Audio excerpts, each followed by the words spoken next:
Taking a quick walk to Circle K was something that David Tracy did often in his neighborhood off of Oasis Park Road. But his last trip turned out to be fatal when an unknown driver collided with the 55-year-old man, dragged him for a short distance, then took off, leaving him for dead alongside the road. You're going to know that impact.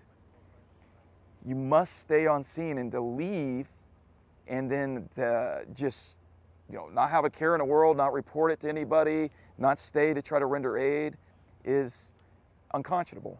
The crash occurred shortly after 5 p.m. on April 27, 2017. Surveillance video shows the vehicle that hit Mr. Tracy coming from a residential area and not the Circle K on Orange River Boulevard. And that information tells investigators that the driver of the car was familiar with the area and could have even been one of Mr. Tracy's neighbors. And we know the person was not at the Circle K, so that person is coming from one of those residences located on that street. Oasis Park Road is a dead-end street. It is a small little residential area. That person was exiting from that area. Someone knows something. The hit-and-run crash that involved Mr. Tracy could have easily been an accident, a horrible yet unpreventable mistake. But the moment that driver made the conscious decision to leave the scene, he immediately became a felon.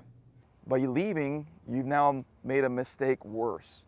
So what you're continuing to do at this point is look over your shoulder, wondering, when is someone going to knock on my door?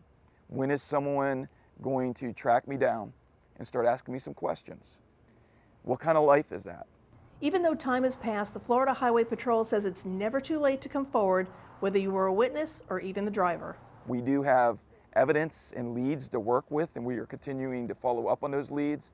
What we're asking for the public is, if you know something, say something. Whoever's involved is to come forward and be honest. That is your best choice that you can make right now. You've made a bad choice, but that bad choice can at least be mitigated somewhat by coming forward at this point. Witnesses to the crash believe that the vehicle that hit Mr. Tracy was a large SUV, possibly silver or golden color with running boards. But what investigators need to know most is who was behind the wheel and who chose to leave Mr. Tracy alongside the road that fatal evening.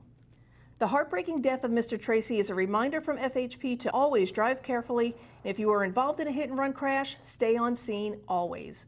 Making that choice could mean the difference between life and death and a traffic citation or years in prison. Mr. Tracy died by himself on the side of the road that night, and that's a shame, and we don't want that to happen to anyone. For Southwest Florida Crime Stoppers, I'm Trish Rout.